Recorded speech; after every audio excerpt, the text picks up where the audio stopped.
What's up guys, Brendan here from Software Fishing, and today we are going to be doing a little tutorial video. As you can see here, this is a nice catfish I caught, actually like 30 minutes from when I'm recording this.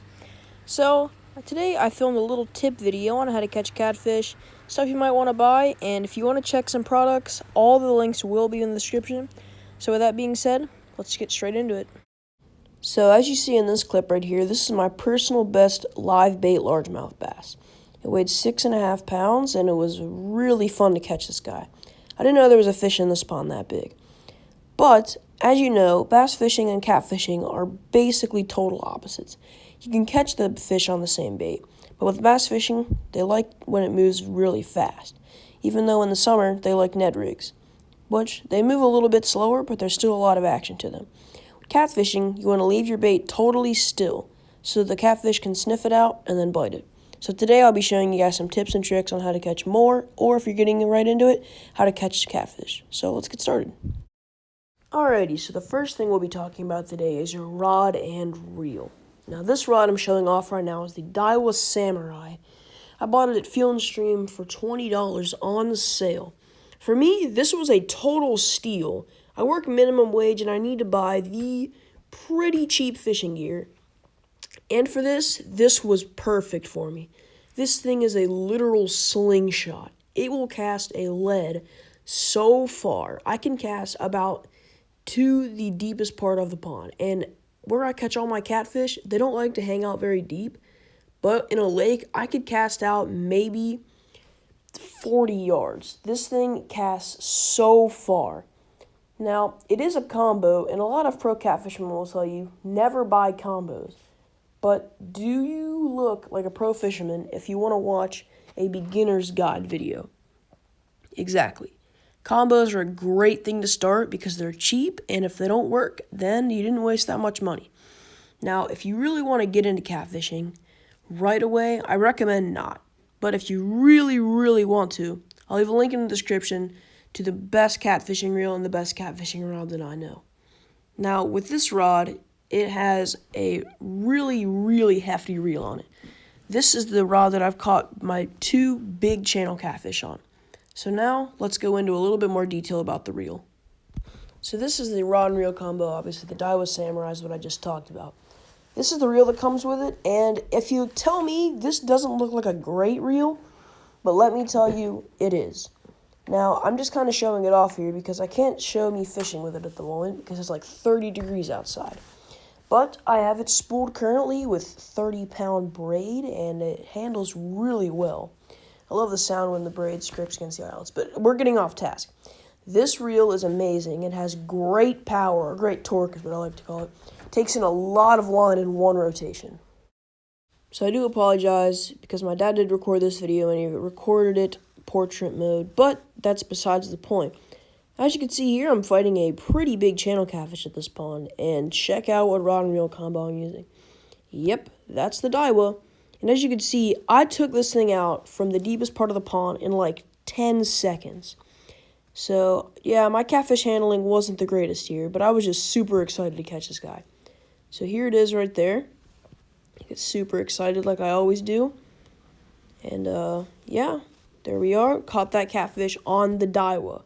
So you don't need expensive gear to catch catfish. So here's another catfish that I caught on my Daiwa with the same line and everything. My friend Carter has a super hefty catfish rod that got literally slammed. And my 10-year-old brother had to reel it in, but it came off. And then mine got almost pulled into the water by this guy. So that is another one that I caught on the Daiwa.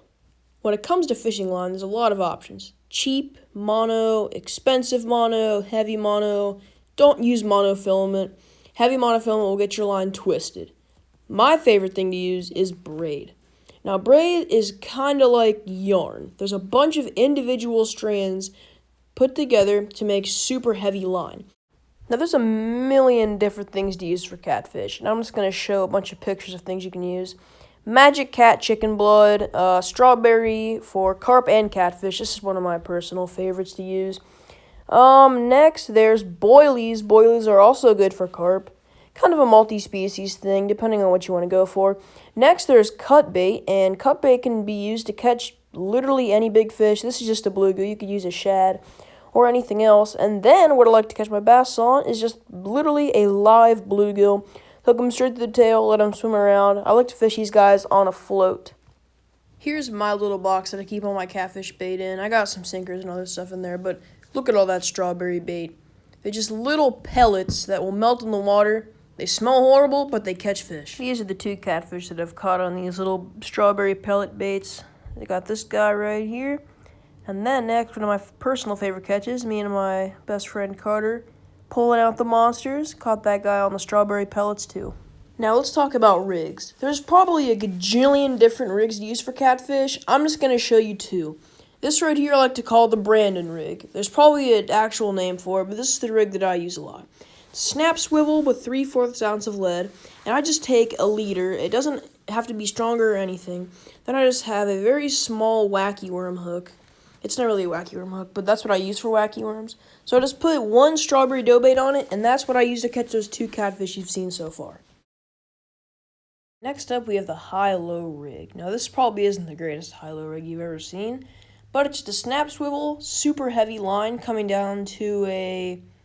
I'm not really sure what hook that is, but it's a Gamakatsu octopus hook with a little red bead on it. And there's also 2 hooks on this, which is good if you're experimenting with baits or experimenting with depths. Now, I don't have the heaviest sinker on here right now because I made this rig a really long time ago. The high-low rig works really well in saltwater too. Let's talk about handling. Here I'm releasing a pretty nice catfish that I caught out of a pond. And yeah, not the best handling. I mean, I probably should have at least walked it out there a little bit. Don't release a catfish like this, and if you're on a boat, please do not throw it. Now, obviously, if you catch a fish, you're going to want to hold it. We have our friend Jorge the Bass here that's going to help us out with this. Don't hold catfish by the mouth unless you have gloves. It will hurt you. People have even been bitten by catfish. What you want to do is wrap your hand around the tail and put your hand right under the pectoral fin with your middle and index finger over it. Now, you can hold it by the mouth and hold it vertically, but it can be pretty traumatic. You could also hold it out if you want to be that guy and make it look a little bit bigger. But there is actually things that can hurt you on catfish. On the front of the face, there's whiskers. Those can't hurt. A lot of people think they sting, but don't squeeze those because it will really bring the catfish into traumatic things. So on both sides, on the pectoral fins, they're actually really sharp. Saltwater catfish have a really sharp one that can really hurt. Also on the top is something that can hurt you. Don't touch these because they will hurt. Here's a picture of when I caught one of my first catfish at Buckeye Lake. Good God, what was I thinking? Alright, so now you get all the tips. Now I'm going to go out on the field with all the tips that I told you guys. Let's see if we can catch a catfish. But I'm going to show you guys what to pack.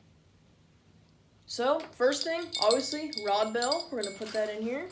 Next, one of the most important things, you got to have your fish grips. You don't want to get your hands torn up, and if you don't want to touch the fish's mouth, hold it like this, hold it like this. You got a perfect picture. We're packing these. Next up, you got to have your rod holder. Now, you can use a fork stick, but I bought this thing at Walmart for $3, and it works very, very well. So, let's pack this thing. Next up, we have our catfish box. Just a bunch of different things in there, and I got my strawberry bait. This is going in. Next up, we have just a simple knife. Everyone needs that, so that's going in there. Obviously, you got to have your rod. And the last thing, this is just my main terminal tackle box for bass, catfish, everything. It's got circle hooks in here. Obviously, you got to get your hooks, so we're going to pack that too. Now, we're all ready to go. Let's head to the pond. Alright guys, we've got a pretty long bike ride ahead of us. Heading to a new pond today. Hopefully I can apply the tips that I taught you guys. Pull out a nice catfish. So, I will talk to you when we get there. Alright guys, after a very long bike ride, we have finally made it to the pond. Let's go ahead and bait up. I'll kind of show you what the pond looks like, and hopefully we can pull out a catfish. This is the pond we're going to be fishing today.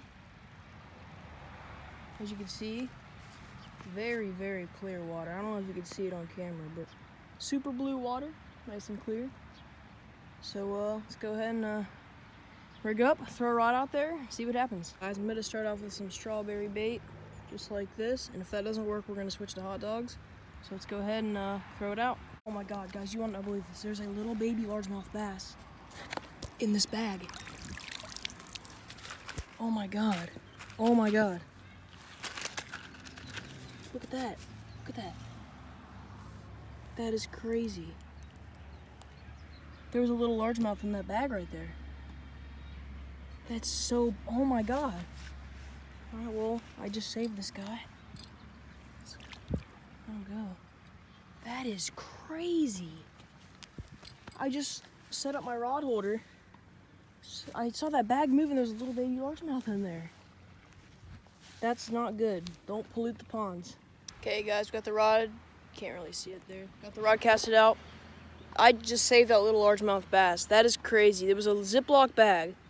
I saw it squirm and I thought it was a little catfish stuck in there, and I saw a fish. And I think if I wouldn't have been here, that fish would have died. There was barely any water in that. It was pinned under a rock. That's probably the craziest thing I've ever seen. That's so wild, man. Just shows you pollution. Don't throw stuff into the water. It's not good. But I have an update. If we get a bite, hopefully we do. So check back with you in a little bit. We got a fish on, guys. Oh, yep. Oh yeah.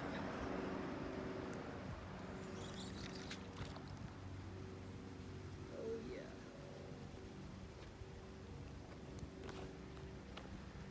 All right, hold on. Let me get him out.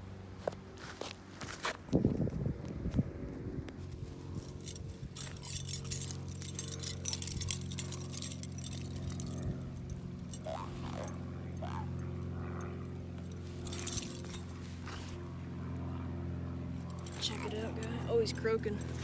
Check it out, guys. Catfish. There we go. He's on the strawberry dough bait with a hot dog. Perfect little cat. Got a stringer on him because those guys over there want to keep him, but I usually would say no, but they're super nice to me, so. Here we go. Look at that. Nice little cat. Let's go ahead and go give him to those guys. Hopefully he'll make a nice meal. Alright guys, we finally caught a catfish. I've been here for about an hour with nothing, then I finally caught that guy. So those guys did keep it. Don't come at me in the comments. I would 100% let it go, but they were super nice to me. I've never been here before and they told me the good spot, so I let them keep it. So thank you guys for watching. Make sure you guys like, comment, and subscribe. And if you want more tutorial videos, give this video a thumbs up, and I will see you guys on the next one. See ya.